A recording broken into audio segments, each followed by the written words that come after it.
Yes, salut les potos, welcome dans ce nouvel Ultimate. Et vous savez quoi? Je regardais un petit peu sur le site et je me disais, mais c'est peut-être le dernier Ultimate. Et ouais, parce que regardez, compresseur Ultimate, limiter clipper Ultimate, analyseur Ultimate, equalizer Ultimate, 808 Ultimate, delay Ultimate, reverb Ultimate. Aujourd'hui, je vous propose stéréo Ultimate. Qu'est-ce qui va nous rester? Je crois que les potos, on a fait toutes les techniques du son. Alors il y a aussi les top secrets, notamment saturation et harmonie distorsion top secret, melodic layering top secret, etc., etc. Mais globalement, je crois que dans les Ultimates, on a fait le tour de toutes les techniques du son. Donc profitez-en, rien n'est éternel. Le dernier Ultimate sur MJ Tuto, ça commence maintenant. De quoi allons-nous parler? Je vais vous parler de la stéréo, c'est-à-dire de comment placer les sons dans le mix, comment se mettre à droite, à gauche, complètement à droite, complètement à gauche. Je vais vous expliquer comment aller plus à droite qu'à droite, plus à gauche qu'à gauche, on va voir tout ça. Je vais vous parler évidemment de la compatibilité mono, comment faire pour que quand vous spatialisez vos instruments, ça reste compatible mono. Vous allez voir que c'est très important, bien plus important que ce qu'on peut penser en général. Et puis bien sûr, je vais vous expliquer comment élargir un son, comment écarter un son, comment lui donner de l'ampleur dans l'espace, dans le mix.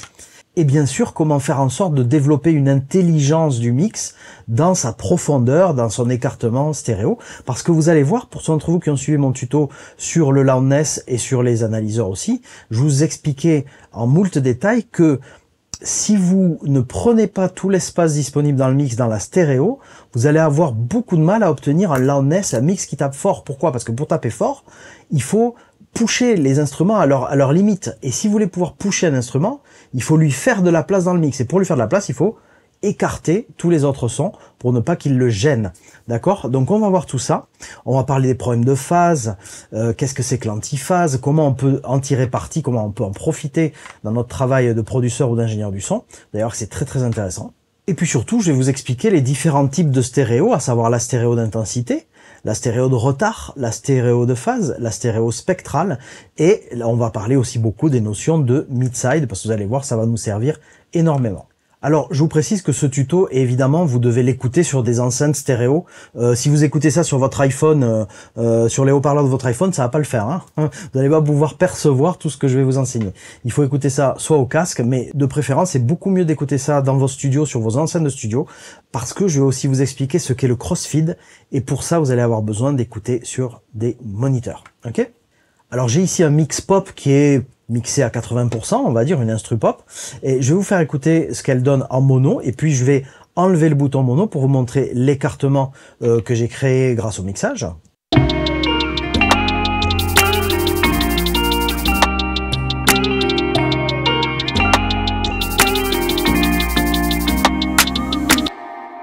Ok, donc vous voyez, on peut vraiment écarter énormément les sons. On va faire la même chose sur le refrain.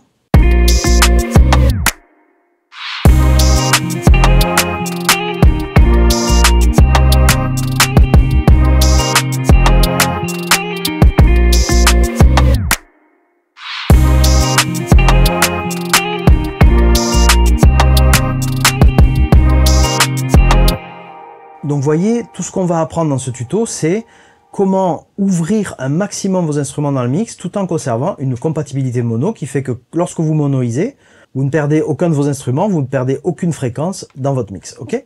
Vous allez voir que c'est pas si simple que ça. Et je connais beaucoup de producteurs qui ne font absolument pas attention à ça, c'est-à-dire qu'ils font leurs instrus, qu'ils font leur prod, sans faire jamais attention à la compatibilité mono ou aux techniques d'écartement stéréo de manière à profiter pleinement de l'espace. Ben, vous allez voir, ça peut vraiment vous changer la vie si vous maîtrisez toutes ces notions techniques. Je vous fais pas attendre plus longtemps, on va rentrer dans le vif du sujet. Je vous précise néanmoins que si vous avez envie de visionner Analyzer Ultimate avant ce tuto, ça serait peut-être bienvenu parce que dans Analyzer Ultimate, tout le chapitre 3 concerne les outils d'analyse justement de l'espace stéréo. Ok, on est parti pour ce nouvel Ultimate.